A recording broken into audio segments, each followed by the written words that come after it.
No legal advice, no medical advice, no election fortification advice.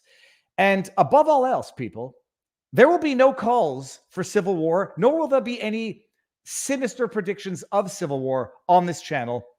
There's an amazing meme going around. It's not even a meme. It's a clip of Andrew Breitbart, 20-second clip, where he's talking about how the media comes out and denigrates, defames, slanders, goes after anybody who expresses a sentiment contrary to official narrative. There's some music in the background. It's a 20-second clip, quite compelling. And it ends with Andrew Breitbart saying war. And now some media outlets are running with this narrative that conservatives are pushing for war. CNN running with the headline. No, it was Fox News running with the headline that FBI agents are fearing for their security.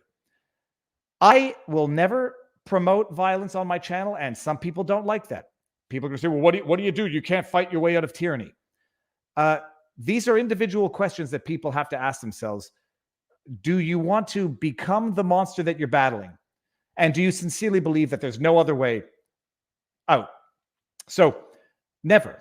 I saw one person the other day say, so Viva, are you going to condemn violence, or do you tolerate it when it's coming from the right, or threats?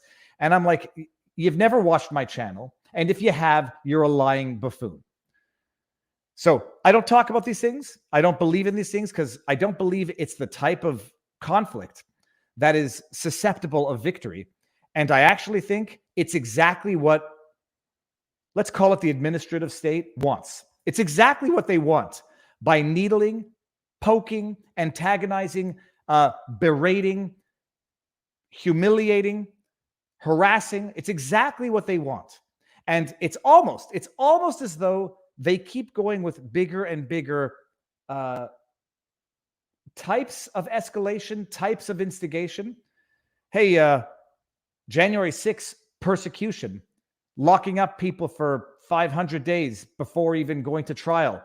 That didn't trigger the response that we might have wanted to trigger from the side that we want to actually resort to violence so that we can then come in and say, everyone's a domestic terrorist. We got to lock everyone down. We got to do it. That didn't do it. Maybe a raid on Trump's Mar-a-Lago residence would do it. So my operating theory, violence is morally wrong and it's strategically wrong. Agree or disagree with it. Self-defense in the actual meaningful sense is out of necessity. But this, people are going to argue for preemptive self-defense.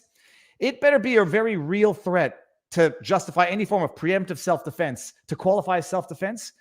But it has the level of response has to be proportionate to the risk. My operating theory, however, is that they're trying to provoke people into lashing out so they can then say, look at these savages lashing out. They don't operate by the rule of law. All we're doing is enforcing a warrant, which we could not have gotten but for the fact that we have real good reasons to do it. They want to provoke that response. And if you thought they weaponized and exploited January 6th, see what happens if people start to react in a manner even worse than January 6th.